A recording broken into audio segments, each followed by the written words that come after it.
have no idea if this is working or not.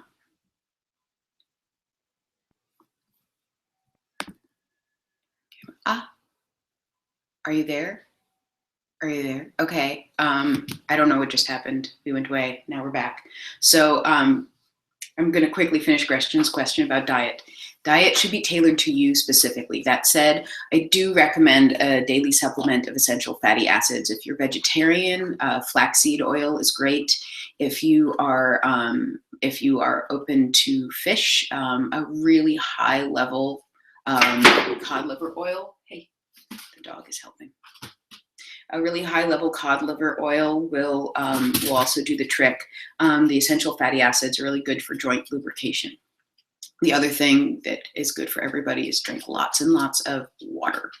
Dehydration is a major problem in flexibility training. So drink more water than you think that you need. The recommended 8 glasses of water a day is not enough. You want more than that for flexibility training. So other than that, just be a healthy person. Question number 2 from Rachel Sumner. Rachel, anything related to shoulder injury prevention, shoulder health would be really awesome. Pointing towards for form, strength, exercises, stretches, always a problem with my shoulders. I'm actually working, my next video that's going to be out is a tutorial on shoulders. And it's going to talk all about how your shoulders should put together. They're pretty crazy. And some of the ways that it's going to have an exercise set for either warming up for aerial, or it would just be a great stabilizer to sort of open and strengthen the shoulders. It's too much for me to get into in the Q&A, but the one thing that I will say is posture is usually a quick fix that will immediately improve your shoulder health and flexibility. We all tend to sit like this, even me, and I know better. I call it the buzzard. Hunched over your computer, hunched over your cell phone, sitting in the car. We sit too much. So this forward inward rotation of the shoulders is really, really, really bad for your shoulder health and flexibility. So what you want to do is start to strengthen the muscles of the upper back. Think about sitting up and pulling the shoulders back. Now that doesn't mean popping the chest out. So it's not about arching the back and the chest being out. You want to keep the chest open, but it's more about pulling the shoulders back from there. So you can see that I can leave my chest in one place and just open up the shoulders. So really working on sitting up straight and tall and having that open, lovely carriage here. It looks better. And what it does is it starts to strengthen the muscles of the upper back, which are the muscles that are designed to hold your upper body up. You're not supposed to hold yourself up from the front. That's really bad for you. So that's something to think about that in the short term will make a big difference if you're used to sitting like a T-Rex. And I promise there's a bunch more information to come that's going to be much more specific, but I don't have time to get into all of it here. The other thing is just, you can start to, there are a lot of books out there just to learn your shoulder anatomy, and then you can start to pinpoint where some of your problems are happening, and that can actually be very helpful as well. But the video will also get into that if you want to wait for it. Livia. So Livia has been stretching for middle splits for about a week and has a slight deep pain where the hamstring attaches to the butt bone. Should I take some rest or keep stretching? So here's my tip for pain and stretching, and this applies to the next question as well. Sometimes when you're stretching, you will feel a sensation that you might call pain. It can be sort of intense, elongating feeling, and it might be a bit uncomfortable, and you could say, oh, this is kind of painful. And you always have to pay attention to that because you don't want it to be too painful. You want to be able to manage that feeling. But if you're continuing to have pain for a long period of time after you're stretching, that's when something's not going right. And I'm not talking about muscle soreness. You can have muscle soreness after you stretch, like you would have after doing, a strength training workout. That's what I would do to my strength training. But you don't want to have that kind of achy, like your body's going, meh, meh, meh, something's wrong kind of pain. That means that something is not working quite right.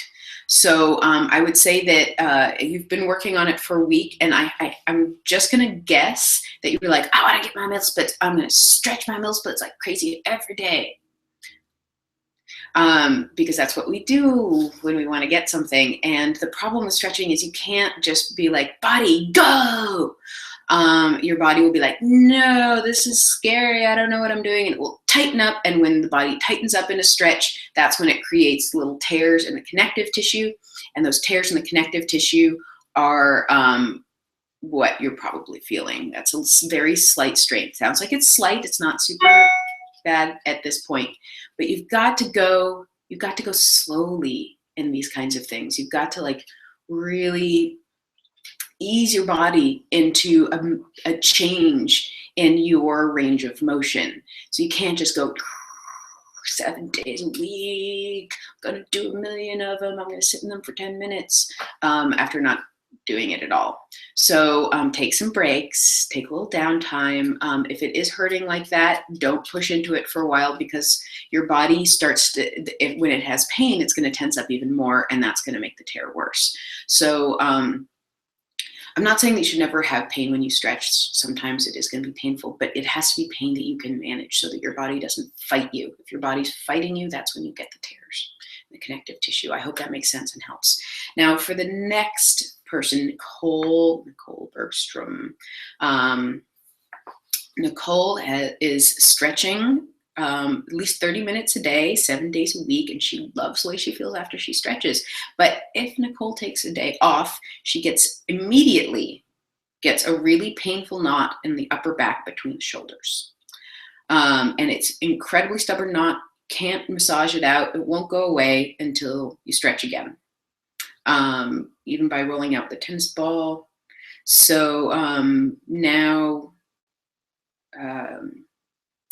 Nicole is having to stretch every day to avoid having this pain. And she also says that she used to have pretty bad posture, but it's getting better. So I haven't seen any pictures of you, and I don't know which stretches that you're doing. So there's, to a certain extent, I am guessing here, but I'm going to make the best educated guess that I can. I'm going to guess that your bad posture was this. T-Rex, the buzzard, right? With the rounded shoulders, and the shoulders were up. And I'm going to guess that when you're stretching your back, you're doing some pretty intense back bending type stretches. So what can happen, and this goes a little bit with what I was saying earlier about that posture in the upper back, what can happen is if you're used to being here and then you start going to here, this posture means that your back muscles are very weak. Those muscles between your shoulder blades, your rhomboids, you can look up rhomboids if you don't know where they are. They're the muscles that attach your shoulder blade to your spine. If those muscles are weak and then you start going into back bends a lot of the time, then what can happen is you smoosh. Your shoulder blades kind of go smoosh together, and you feel like you're getting this back stretch, this upper back stretch, but instead of stretching in a healthy way, which is lifting in a controlled way through the upper back, lifting, you kind of go smoosh. I do see this a lot. This is actually not an uncommon problem for people to have the smooshing in the upper back, especially if you're starting to work on chest stands. I'm not sure if that's something that you're working on, but if it is, chest stand is definitely one of the biggest culprits for getting that knot in the upper back. So what I would recommend is back off the upper back stretching for a little while and do some upper back strengthening. So you can get a TheraBand. You can do the arms straight out to the side with TheraBand, arms straight back with the TheraBand. You can lie on your belly with a light weight in your hand and lift the arm up like this, or even no weight at all, lift and open it, because that postural problem that you were talking about, I believe, is what is affecting your upper back. And just stretching in order to get rid of the pain and then having pain on your days off is not a good long-term approach. Eventually, it's going to start to get worse and worse and worse. So you've got to fix that problem first before your flexibility is really going to get to be what you want it to be. That pain on your days off is telling you something is wrong. You've got to listen to it and you've got to address it. So if you need help figuring out some upper back strengtheners, I would highly recommend Pilates. I actually had that a very similar pain for a while when I was training contortion earlier, because I did not have a lot of strength in my upper back, and the Pilates really fixed it, and it's gone now. So yeah, you don't want it to get worse. What can start happening is the ribs can start pulling out of place, and you can get some really bad winging in the scapula. Best avoided. So that would be my recommendation for you, my dear. Let me know how it goes. I hope it works out. Maria, what do we have for Maria today? Maria's been doing the Bendy Body DVD. Wonderful. She says she loves the active flexibility approach. It's helped so much. Oh, stop. Hamstring stretches. When I move the leg to the outside to stretch the inside of the hamstring, so you're lying on your back, you've got the leg coming in, and then it goes out to the side to stretch the inner hamstring. Should the pelvis tilt sideways? That is an excellent question.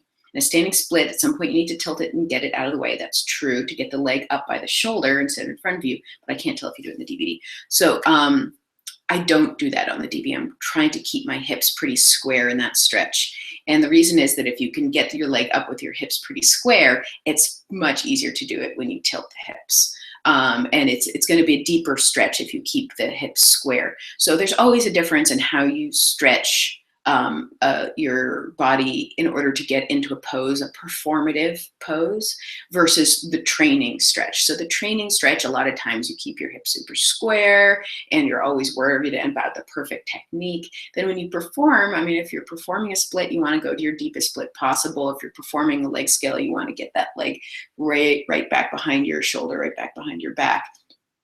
You move your hips to get into the position to do that. So that's the distinction between the training and the performative.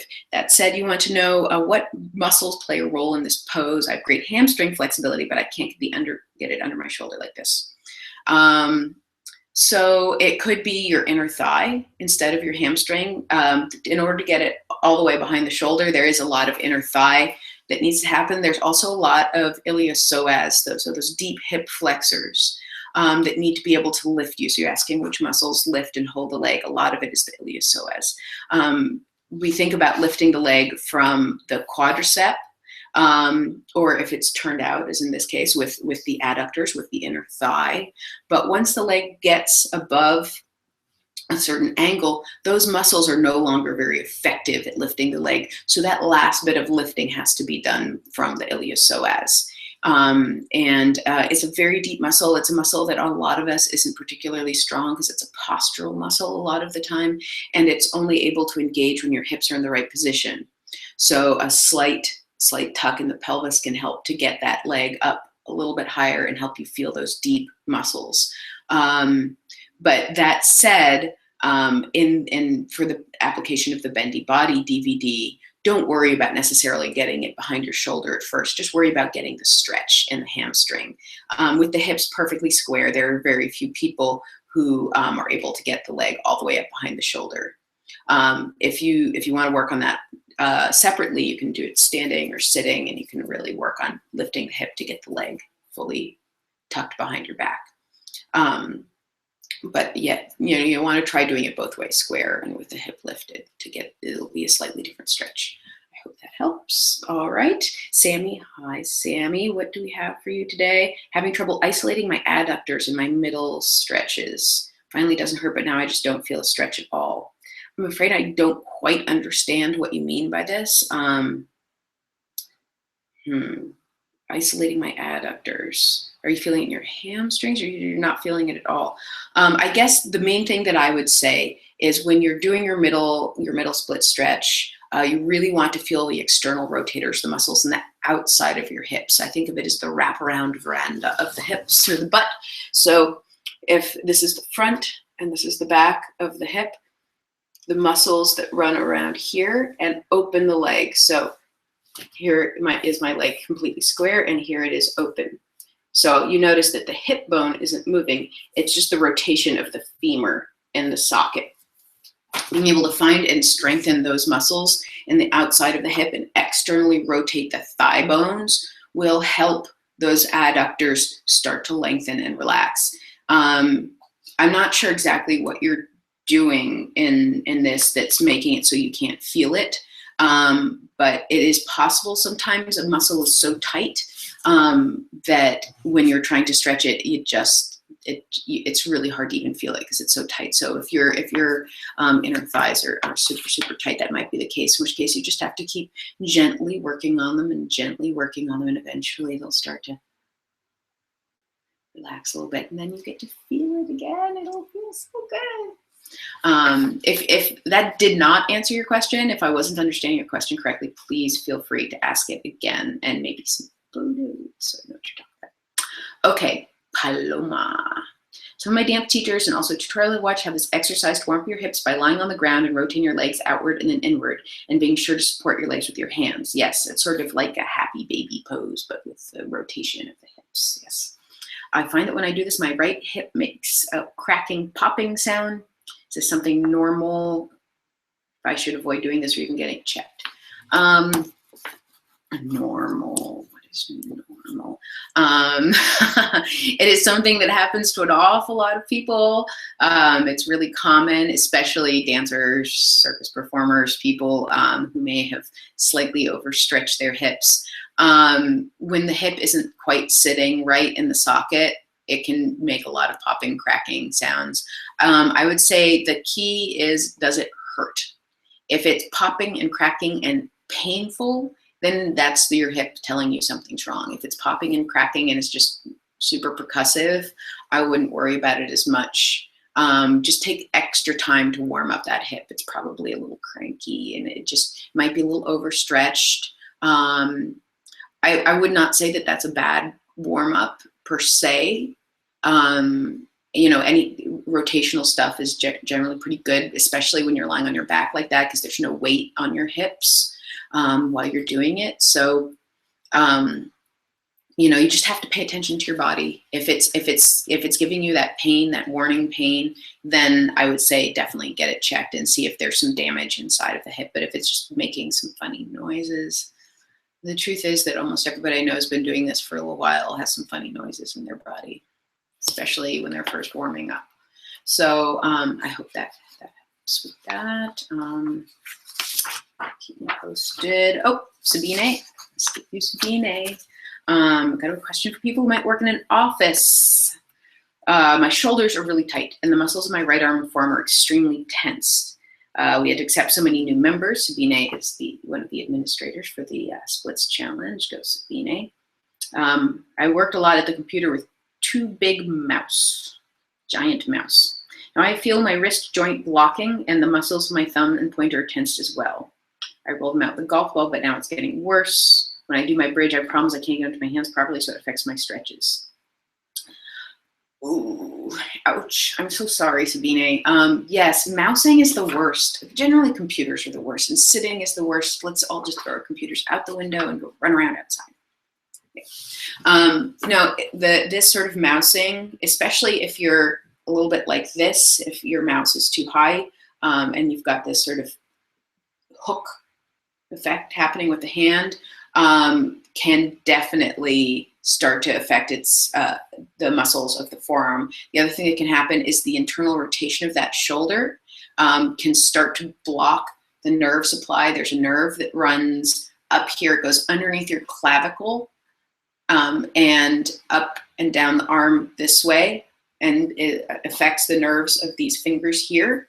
And if you're sitting like this and moving this arm a lot, what can happen is this inward compression will smoosh that nerve in between the upper rib and the clavicle. And this hand can start to get numb and tingly and painful. I'm just guessing that that might be something that's happening, but I would say overall, you should definitely see someone about this. It's something that can get worse over time rather than better, unless it's treated. Acupuncture can be very helpful, but I would say you should probably actually go to a doctor if you can, if you have access to a doctor, to have someone take a look at that and see what's going on. It could turn into carpal tunnel or golfer's elbow. There are so many different problems that you can get from bad ergonomics. The other thing is set your desk up differently. Set your desk up so that when you're mousing, your hand is a little bit below your shoulder so that your shoulder can stay down and open and your hand isn't above your elbow. So you should have a comfortable position here to be able to maintain this openness through the shoulder and through the wrist. And you might want to consider not mousing for a little while. Try to use keyboard cues as much as possible, or even a left-hand mouse, which I tried doing that. It's really hard if you're right-handed. But you want to give this guy a break as much as possible. Wrist strengthening exercises can be good in the long run, but I think short term, you should see somebody for this. Really want to make sure it gets checked out and fixed so that it doesn't affect your ability to do bridges, most importantly, right? Right, good luck with that, Sabine.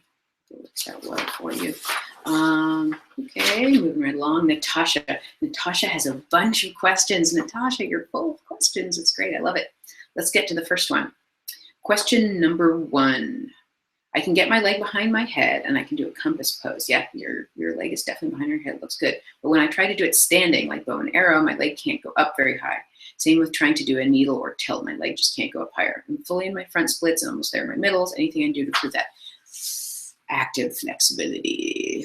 So just because you have the passive range of motion, be able to lift your leg and hold it in that position, doesn't mean you have the ability to do it against gravity. So when you're standing up and you've got all of that gravity working against you, it definitely makes it a lot harder.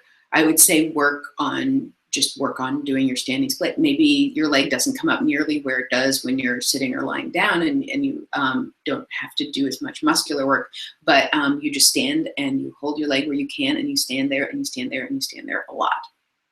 And you will gradually build the muscles that you can use to hold your leg there. So splits aren't really going to help with this because that's passive flexibility. You're developing your range of motion, but you're not developing the muscles that will hold your body in place. It could also be the strength of your standing leg. A lot of times when you're starting to work on any kind of standing poses, the limiting factor is not your flexibility, it's the strength of your standing leg. It's a lot of work to stand on one leg while the other one's up there doing crazy tricks. So you've really got to get that leg nice and strong and straight. If the knee is bending and you're kind of leaning out to the side, it's all a little wonky, and then it's going to affect your balance and it's going to make it a lot harder to hold. So really work on getting that foundation of that nice, strong, straight standing leg, feeling the muscles in your knees, the muscles in your hips all working to support you, and then you just hang out with that leg there. And over time, as the muscles build, the leg will come up higher. Question numero dos. When it comes to forearm wheels, I can't seem to get my head lifted like most people. Most people really struggle with this. I should let you know. Most people can't do it either. My back is decently flexible. My shoulder flexibility is very good. I can grab my wrist in cow face pose. I'm sorry, I don't know what cow face pose it is. I'm trying to get to the point where I can pull myself through into a chin chest stand. Are there specific exercises I can do to improve my neck flexibility, or is it something else? It's not so much, it's not neck flexibility per se, and it's definitely not shoulder flexibility. What it is upper back strength. It's our theme for the day. Today's broadcast is brought to you by upper back strength. Because what happens is, okay, you're on your elbows, and the tendency is to collapse again into that upper back. So what happens when you collapse? Your chest kind of sinks and your shoulders kind of come up. And then you're trying to get your head up, but you can't because it's all smooshed down. And these guys, these upper traps, when you smoosh down, these muscles, which tend to be pretty built up in most of us, there are stress muscles. These guys are completely blocking the ability of your head to come up. So you're just trying to push it on. If that sounds familiar, then what you need to do is work on your upper back strength and being able to think about pushing your forearms down into the floor as hard as you can to lift your chest up away from the floor and slide your shoulder blades down your back. And then you have the space to be able to lift your head. So experiment with that a little bit, but I think it will actually help a lot more than any kind of flexibility training at this point. It's the strength in the upper back. I looked at your pictures, you have a lot of flexibility. So the strength part is what's going to take everything to the next level to be able to get you to do those poses. To be able to go from a forearm bridge to a chest stand is really, really a lot of upper back strength so that you don't just face plant and kind of roll over your nose, which is uncomfortable. You have to really be able to push up and away to lift and get your chest forward. Flexibility too, yes, but the flexibility without the strength equals face plant. So a good way of training that is do a forearm plank, just a straight plank, and do some shrugs, pushing up away from the floor. You can feel the shoulder blades moving apart on your back, moving together and apart. And you want to be able to feel that shoulder blade apart, that lift. It's your serratus muscles through here, lifting you up. See if you can feel that. I think it will help. Question number 3. What advice would you give someone who wants to start contortion but doesn't have access to any places that offer training around them? You get Bent DVD, but doing yoga for 2 years, admire contortion, but I'm a little weary of starting an at-home practice for now. Handbooks, videos, sites, props that can help me in the right direction. I will tell you, at this point, not a whole lot. I mean, there are Facebook pages and so forth that are people who are training contortion, but it is only very, very, very, very recent, like in the last few years, that anyone has been training contortion without going to a circus school. When I started training contortion 10 plus years ago, in my early 30s, it was considered completely nuts for someone, an adult at my age, to start training contortion. There's no one else my age doing it. So now more adults are wanting to do it, and people who are all over the world, and there are very few facilities out there and resources out there for adult contortionists training on their own. I think it's growing. It's growing, and there's more and more interest, and that's a big reason why Fit and Bendy exists, why I decided to do this, because I struggled a lot with finding ways to learn flexibility at my advanced age. And you know, I've been trying to create resources and support for other people who want to do that too. And to share all of the things that I've learned on that journey. So, you know, I would love to have you be a part of our community, and if you can come visit us in LA. There aren't that many contortion coaches out there, but there are more and more all the time as people learn more about contortion and learn that it is possible to start training contortion as an adult. So hopefully this will just continue to grow. But I know it's hard to train at home by yourself. I would recommend being a part of as many online communities as possible for now. There is a book out there called The Contortionist Handbook, but I can't recommend it very highly. It's very old school in the way that it approaches flexibility, and I think dangerous. So I'm working on creating more resources for you, and other people are as well. So I hope that helps. You're not alone. There are a lot of other people out there who are working on it too. Last question for Natasha. When I put my legs behind my head, my legs can't touch or cross ankle. Is that because I'm larger built, or is it just that I need to do more hip openers? I haven't made much progress in that area. My foot never wants to go behind the back. It only stays behind my neck. You can continue to do hip openers. There's a certain amount of anatomy that plays a part in this. I was also never able to get my ankles to cross behind my neck because I have short legs and a long torso.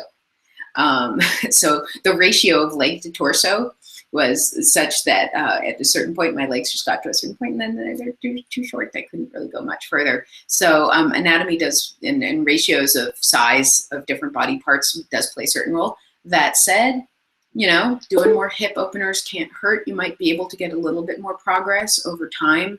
It's just, you know, sometimes you can look at other people's bodies and be like, oh God, they do that so easily. But then if you look at their body ratios, the size of their different body parts and how things fit together, there might be a reason why that particular pose comes to some people and not to others. And there are certain things that the way that your body's built, your body is just like, it doesn't fit. The parts don't fit together that way. There's a tremendous amount of difference between different bodies and then what they can do as a result. But your hips look beautifully flexible to me. The picture looks great. I think you're doing wonderfully. Your flexibility is really impressive. So, you know, maybe it will get better over time, but maybe that's just, you know, your own body ratio. So don't worry about it too much. Just keep doing your stretches. You're doing great. All right. Thank you, Natasha, for all of your questions. Mary Elizabeth Smith.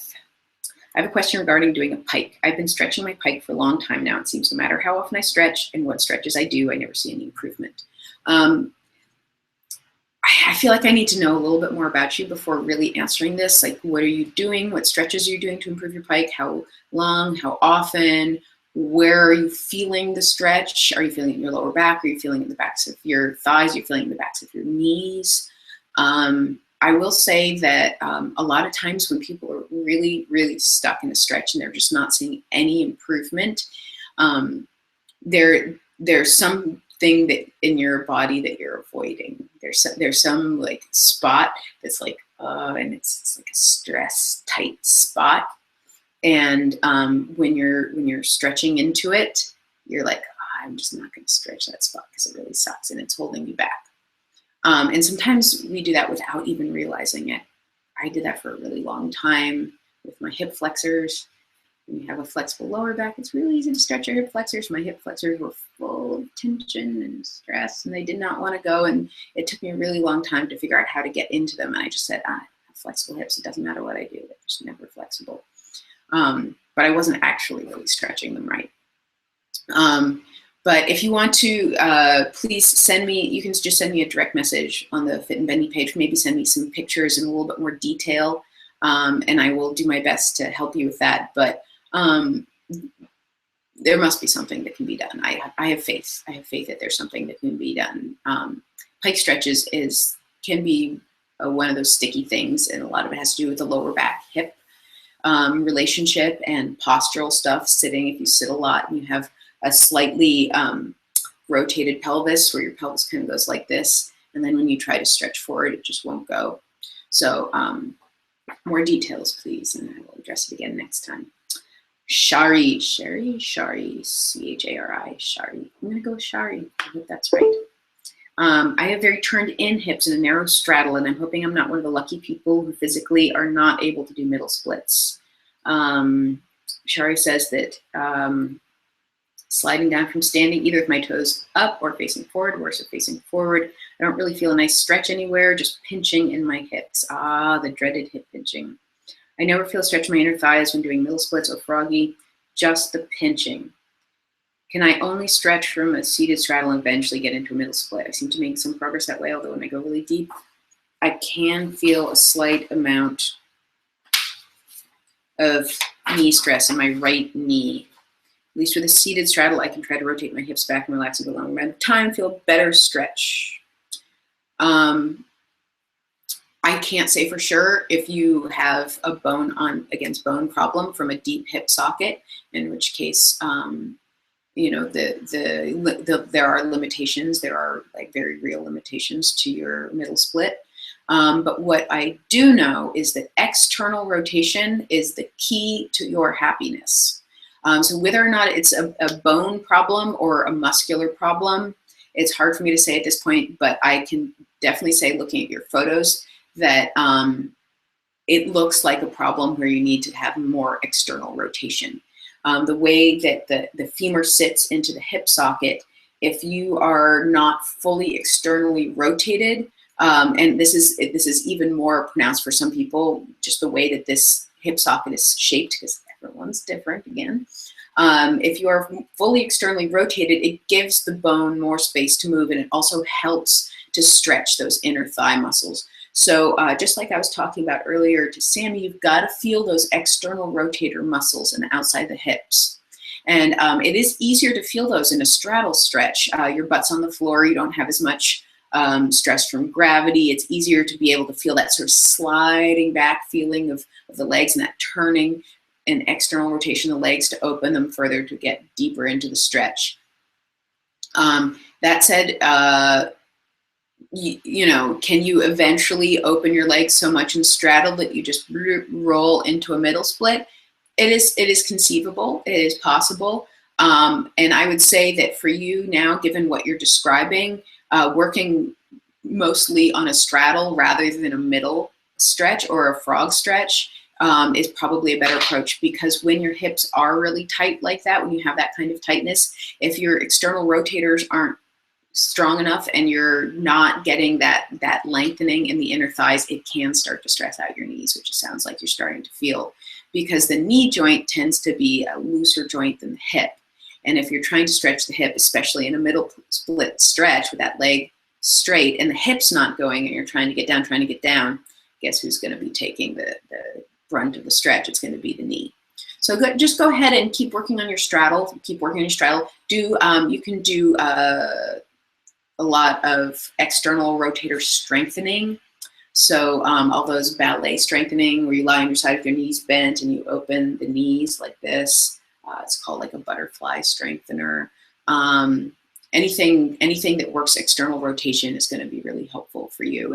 And I do have a regular student who has that same problem, that sort of bone on bone problem. And we were a little worried that her middle splits were never getting better, but it's been a very slow progress. But through really working that external rotation of the femur in the hip socket, really turning out, she has had some improvement and has been able to start to feel the stretch, not so much as that pinch in the outside, but in the inner thighs. Just go real slow and easy with it, because you don't want to push into it really hard.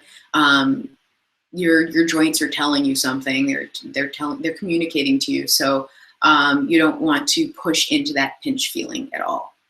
All right. I hope it starts to get better, but just go real slow and easy with it and try not to do manipulation. All those type A personalities.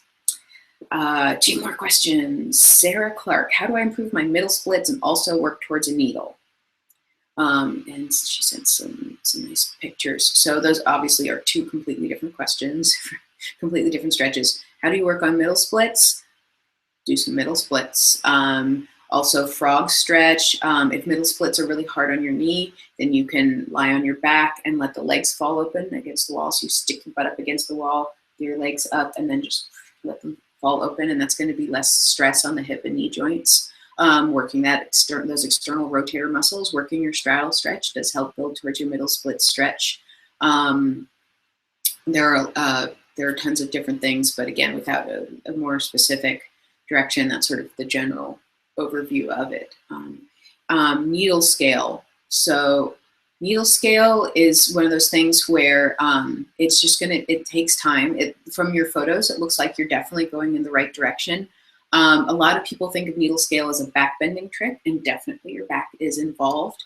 But the more that you stretch and open your upper chest and shoulders and your hips, the easier needle scale will be. So that means lots of shoulder stretches, and opening up the chest this way, because you have to be able to extend your arms up way back behind your head to really get that proper form. And lots and lots and lots and lots of lunges to open up the front of the hip, because the more open that the hip is, the less pressure it's going to put on your lower back. You want to have the shoulders, the upper back, the middle back, the lower back, and the hip all taking part of the bend, instead of just going always to the lower back, which is what a lot of people tend to do at the beginning. Another nice way to work on needle scale without having to deal with the balance issue is to do a split catch ankle, which is where you go into a split. You can also do it in a pigeon stretch with the front leg bent, if that's a little bit more comfortable for you in the beginning. And then you reach back and grab the leg and work on straightening the arms first and straightening the leg to try to get into a fully extended split catch ankle going backwards. Go nice and slow, just train it consistently. It takes a little while, but it will get better. Also, if you're working on the standing needle scale, just holding it, not at your deepest stretch, but just holding it for balance. I noticed that you're stretching it a lot in a doorway. Nothing wrong with that, but you want to stretch it without anything around you so you can start to work on the balance too, because if you can only do it leaning against something, it's not nearly as awesome. Last question. Oh, also, one more thing for you, Sarah. I noticed that there's a big difference between your 2 legs. That means that your bad leg, stretch it twice as much as your good leg, because you want to start to even that out. It's hard on your body when you have that much imbalance. You want to try to even that out. Last question. For RuPaul, this is via Instagram, #AskFitAndBendy. She's been using the Fit and Bendy DVDs to improve flexibility, and her bridge is looking beautiful. Question about back bends. What should I be focusing on back bend to get deeper without crunching into the lower back? Belly button to the sky, walking the legs back, chest opening. Is it better to lower into bridge or push up into bridge? The answer is yes, all of the above. When you're training your bridge, it's good to do lots of different kinds of movements. You want to be comfortable in the bridge, and that means having the ability to move around. So when I have students go into bridge in classes, I always have them open the chest up, push into the chest. I have them walk the hands towards the feet. Walking hands towards the feet, by the way, is better than walking your feet towards your hands. So you want to try walking the hands towards the feet, trying to make your hands light on the floor. You can twist in the bridge. You can twist around and try to look between your feet, bend the elbows. You can pick up your feet one at a time. You want to try to feel your abdominal engagement. You want to work on trying to tuck your pelvis in the bridge to open up those hip flexors a little more so you can get that downstairs butt, that hamstring attachment point to push into the hip flexors. You want to try to feel your upper back muscles, the external rotation of the shoulders. You want to try moving your head around, shake out your head and neck. You want to be able to lower into your bridge and come back out to standing. You want to be able to push up into bridge. You can twist into the bridge. Oh, I got excited and threw my papers all over. It's all right, that was the last question. So any kind of movement in the bridge is good. The one thing that you always want to look out for is feeling that crunching, pinching, and lower back, like you said. And if you are feeling that, more tuck in the pelvis, more lift with the lower abs, pushing with the hamstring attachment point, not so much your big butt. You want to keep your gluteus maximus pretty relaxed. It's more the hamstring, the deep butt muscles, where the hamstring attaches to your sit bones that you want to try to feel. And that's going to start to open up the hips and take some of that pressure off of the lower back. Also, the more the upper back opens up, the easier it will be on the lower back. But your bridge is looking really good. It's looking really good. I'm sure doing some movements will start to open it up even more over time. All right, guys, that's all for today. Thank you so much for watching. And again, this will be up on YouTube, so you can just watch it over and over and over and over again. But if you have more questions for our next installment, again, you can post them on the Fit and Bendy Facebook page. You can direct message them to the page, hashtag AskFitandBendy on Instagram. And if you're part of the Worldwide Splitters Network, that's another way. I will be posting the next time on the Splits Challenge. So go Splitters. All right, guys, happy Sunday. Mwah. See you next time.